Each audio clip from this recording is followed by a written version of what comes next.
குழந்தைகளுக்கு இலவச சிகிச்சை அளிப்பதாக கூறி வீடு புகுந்து இளம் பெண்ணிடம் தங்கச்சங்கிலியை பறித்திருக்கிறார்கள் 2 போலி டாக்டர்கள். பகலில் பக்காவாக ஸ்கெட்ச் போட்டு கொள்ளையடிக்கும் கும்பல் சிக்குமா? பைக்கில் சீறி பாயும் இந்த கேடி பில்லா கில்லாடி ரங்கா இருவரும் வழிப்பறி கொள்ளையர்கள். டாக்டர் வேடத்தில் சிகிச்சை அளிப்பது போல வீட்டிற்குள் புகுந்து இளம் பெண்ணின் கழுத்தில் இருந்த தங்கச் சங்கிலியை பறித்து கொண்டு எஸ்கேப் ஆகியிருக்கிறார்கள். அந்த பகீர் சம்பவத்தின் சிசிடிவி காட்சிகள்தான் இது. திருவள்ளூர் மாவட்டம் கும்மிடிப்பூண்டி அடுத்த பெரியநத்தம் கிராமத்தைச் சேர்ந்தவர்கள் ராஜு, சுஜாதா தம்பதி. இவர்களுக்கு 3.5 வயதில் சற்று மூளை வளர்ச்சி குன்றிய ஒரு ஆண் குழந்தை உள்ளது. சம்பவத்தன்று காலை சுஜாதா மகனை கவனித்துக் கொண்டு வீட்டில் இருந்துள்ளார். அப்போது மோட்டார் சைக்கிளில் வந்த 2 மர்ம ஆசாமிகள் தங்களை மூளை வளர்ச்சி குன்றிய குழந்தைகளுக்கு இலவசமாக சிறப்பு சிகிச்சை அளிப்பவர்கள் என கூறி சுஜாதாவிடம் அறிமுகமாகி உள்ளனர். ஆந்திராவிலேருந்து வரோம், புதுசாக கேம்ப் மாதிரி ஓப்பன் பண்ணிக்கிறோம், அவங்க குழந்தைங்க இந்த மாதிரி ஊனமுற்ற குழந்தைங்களாம் பார்க்குறோம், இங்கே ஒரு குழந்தை இருக்குன்னு சொன்னாங்க, உங்கள் பேர் சொல்லி சொன்னாங்க, அது இந்த குழந்தை அம்மானு கேட்டாங்க. ஆமாம் சார்னு சொன்னேன். அதுக்கப்புறம் நாளைக்கு ஒரு மேடை வருவாங்க, இப்போ நாங்கள் சும்மா ஒரு செக்கப் மட்டும் பண்ணுவோம், பண்ணிவிட்டு ஒரு ஃபார்ம் ஃபில் பண்ணுவோம் அப்படின்னு சொன்னாங்க. அவர்களின் கையில் பிசியோதெரப்பி சிகிச்சை செய்யும் கருவிகள் இருந்ததால் உண்மையில் வந்தது டாக்டர்கள் தான் என நம்பியிருக்கிறார் சுஜாதா. உமி நீர் இருக்கா, குழந்தைக்கு நீர் அளவு, இந்த எலும்பு சம்மந்தப்பட்டதெல்லாம் பார்க்கணும், ஒரு மிஷின் மாதிரி வச்சு பார்க்கணும், குழந்தை படுக்க வச்சு தான் பார்க்கணும்னு சொன்னாங்க. இதனால் இருவரையும் உள்ளே அழைத்துள்ளார். அப்போது ஒருவர் மட்டுமே உள்ளே வர மற்றொருவர் இருசக்கர வாகனத்திலேயே அமர்ந்திருந்துள்ளார். உள்ளே நுழைந்த நபர் சிறிது நேரம் குழந்தைக்கு சிகிச்சை அளிப்பது போல நடித்து பாவ்லா காட்டியிருக்கிறார். சுஜாதா அசந்த நேரம் பார்த்து அவரது கழுத்தில் இருந்த 4.5 சவரன் தங்கச்சங்கிலியை பறித்து கொண்டு வெளியே தப்பி ஓடியிருக்கிறார் அந்த ஆசாமி. அங்கே மற்றொரு நபரோ பைக்கில் தயாராக காத்திருக்க அதில் ஏறி இருவரும் சிட்டாய் பறந்து எஸ்கேப் ஆகியிருக்கிறார்கள்.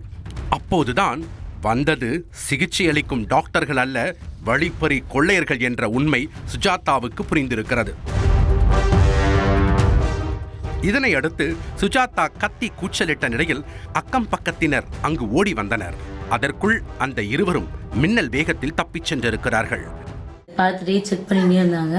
செக் பண்ணிட்டு டக்குன்னு என் வீட்டுக்காரர் கேட்காம எது வேணும் செய்ய மாட்டேன், எங்கள் வீட்டுக்கு கேட்டு தான் எது வந்தாலும் செய்வேன், ஃபோன் மாட்டேன்னு சொன்னோன்னே கழுத்துலேருந்து கை செயின் பிடிச்சி இழுத்துட்டு டக்குன்னு அறுத்து தள்ளி விட்டு போயிட்டாங்க. கழுத்து பிடிச்சி என்ன கட்டில் மேலே தள்ளி விட்டானுங்க. அப்படி தள்ளிவிட்டு அவங்க ஓடினாங்க. நான் கத்தி மாமான்னு எங்கள் மூத்தார் பக்கத்து வீட்டிலே தான், அவங்கள கத்தி வீட்டுக்கு உள்ளே இருக்கிற மாதிரி கூப்பிட்டு கத்தி, அதெல்லாம் ஒரு செகண்ட் நின்று பார்த்துட்டு ஓடிட்டாங்க அவங்க.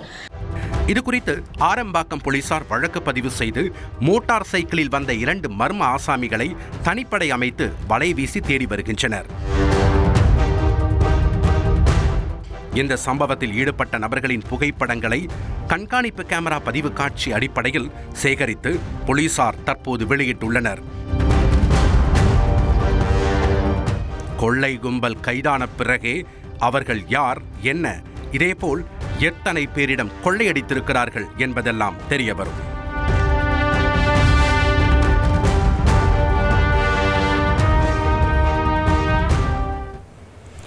போலி டாக்டர்கள் போல் நடித்து நகை திருடியவர்களின் அடையாளம் கண்டுபிடிக்கப்பட்டுள்ளது. ஹோட்டலுக்கு அழைத்து வரப்பட்ட உறவினர் சடலமாக வீடு திரும்பிய கொடூரம் நடந்தது என்ன?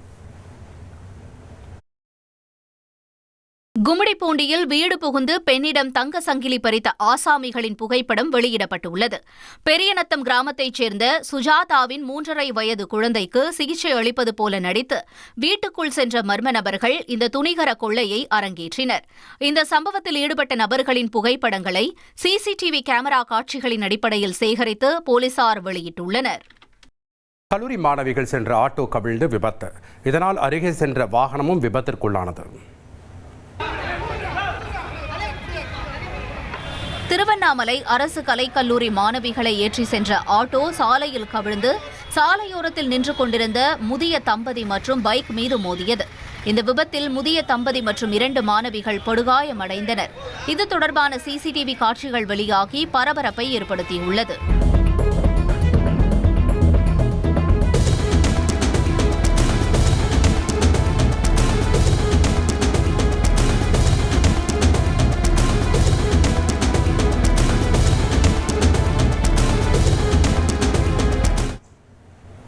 புறப்பட்ட சிறிது நேரத்தில் அவசரமாக விமானம் தரையிறங்கியது.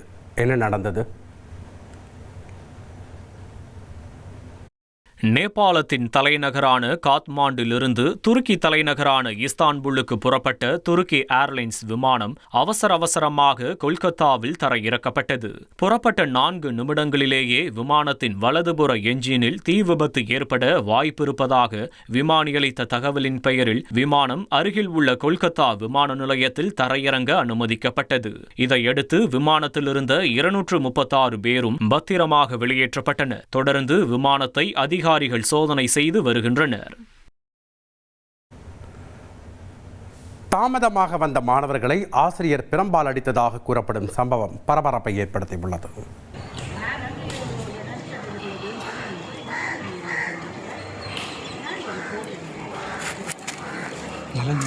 கடலூர் மாவட்டம் நெல்லிக்குப்பத்தில் அரசு உதவி பெறும் பள்ளியில் தாமதமாக வந்த மாணவர்களை தலைமை ஆசிரியர் மண்டியிட வைத்து தாக்கிய சம்பவம் பெற்றோரிடையே அதிர்ச்சியை ஏற்படுத்தியுள்ளது.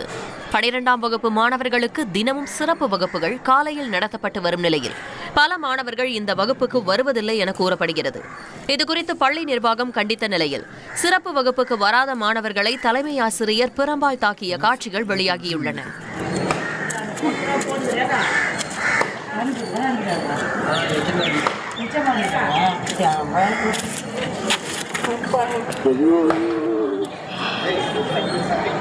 விளையாடிக்குள்ள சட்டம் முட்டிக்கிறாங்க. இவங்கெல்லாம் ஏன் அப்படி அடிக்கிறாங்க?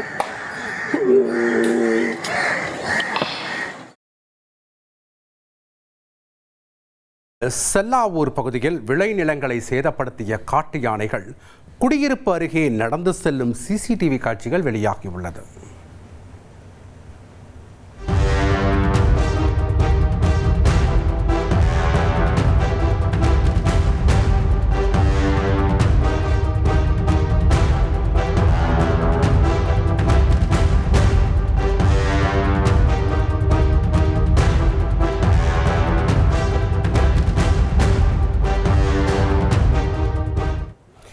தேனி மாவட்டம் கம்பத்தில் இருந்து திண்டுக்கல் சென்ற அரசு பேருந்தில் பின் இருக்கையில் அமர்ந்து பயணி ஒருவர் மது அருந்தி சென்ற சம்பவம் அதிர்ச்சியை ஏற்படுத்தியுள்ளது.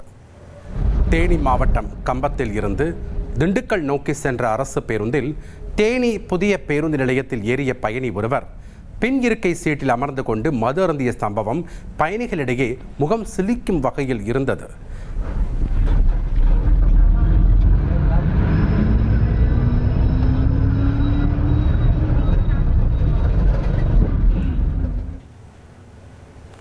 தெருநாய்கள் ஒன்று சேர்ந்து யானையை விரட்டியடித்த சம்பவம் நடந்துள்ளது.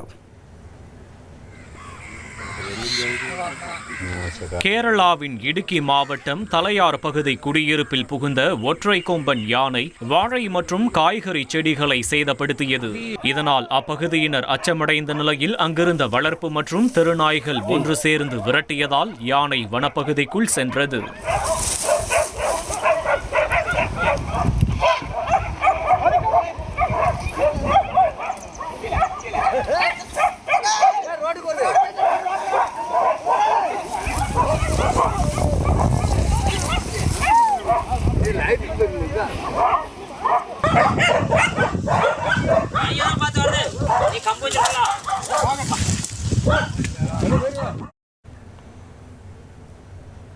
ரயிலில் ஓசி பயணம், திடீரென வந்த டிக்கெட் பரிசோதகர். என்ன நடந்திருக்கும்? சென்னை கும்மிடிப்பூண்டி புறநகர் ரயிலில் டிக்கெட் இன்றி பயணித்த வடமாநில இளைஞர் பரிசோதகர் விசாரித்ததால் ரயிலிலிருந்து குதித்து காயமடைந்தார். நந்தியம்பாக்கம் அத்திப்பட்டு இடையே ரயில் சென்றபோது பரிசோதனையிலிருந்து தப்பிக்க ஓடும் ரயிலிலிருந்து பிளாட்பாரத்தில் குதித்ததால் அவருக்கு தலையில் பலத்த காயம் ஏற்பட்டது. இதையடுத்து சில பயணிகள் டிக்கெட் பரிசோதகரை தாக்க முயன்ற நிலையில் ரயில்வே ஊழியர்கள் தலையிட்டு அவரை மீட்டனர். காயமடைந்த இளைஞர் சென்னை ஸ்டான்லி அரசு மருத்துவமனைக்கு அனுப்பப்பட்டார். செல்போன் நம்பரை பிளாக் செய்த காதலனின் வீடு தேடி சென்று கொலை செய்திருக்கிறார் இங்கொரு இளம்பெண். இதயத்தை பிளந்ததால் காதலன் மார்பை குத்தி கிழித்த காதலியின் பின்னணி என்ன? வாட்ஸ்அப்பில் பிளாக் செய்த காதலனை கடுப்பான காதலி கத்தியால் குத்தி கொலை செய்த சம்பவம் சத்தீஸ்கர் மாநிலத்தை ஸ்தம்பிக்க வைத்திருக்கிறது. இன்ஸ்டாவில் காதல் வளர்த்து வாட்ஸ்அப்பில் வாழ்க்கை நடத்திய இளம் ஜோடிக்குள் விழுந்த விரிசல் கடைசியில் படுபயங்கர கொலையில் முடிந்திருக்கிறது. சத்தீஸ்கர் மாநிலம் பிலாஸ்பூர் பகுதியைச் சேர்ந்தவர் கம்தா பிரசாத். 25 வயதான இவர் அங்குள்ள ஒரு வாடகை வீட்டில் தங்கி ஹோட்டலில் வேலை பார்த்து வந்திருக்கிறார். இவருக்கு கடந்த 6 மாதங்களுக்கு முன்னர் 22 வயதான ரோஷ்னி சூரியவன்ஷி என்பவரோடு இன்ஸ்டாகிராமில் பழக்கம் ஏற்பட்டுள்ளது. அந்த பழக்கம் நாளடைவில் சாட்டிங், மீட்டிங், டேட்டிங் என காதலாக மாறியிருக்கிறது. இருவரும் அடிக்கடி நேரில் சந்தித்து ஊர் சுற்றுவதை வாடிக்கையாக வைத்திருந்துள்ளனர். இப்படி உருகி உருகி வளர்த்தாலும் சண்டை இல்லாமல் காதல் முழுமை பெறுமா? இருவரும் அவ்வப்போது சண்டை போடுவதும் அதன்பின் 1-2 நாட்களிலேயே சமாதானமாகி விடுவதையும் வழக்கமாக வைத்திருந்துள்ளனர். ஆனால் சமீபத்தில் நடந்த ஒரு சண்டை அப்படி முடிவுக்கு வரவில்லை. ஒரு கட்டத்தில் காதலை பிரேக்கப் செய்து ரோஷ்னிக்கு முழுக்கு போட்ட கம்தா காதலியின் செல்போன் நம்பரையும் சோசியல் மீடியா கணக்குகளையும் பிளாக் செய்திருக்கிறார். இதனால் காதலனுக்கு வேறு ஒரு பெண்ணுடன் பழக்கம் இருக்குமோ என சந்தேகித்திருக்கிறார் ரோஷ்னி. இந்த சந்தேக எண்ணங்கள் ரோஷ்னிக்குள் கொலை வெறியை தூண்டியிருக்கிறது.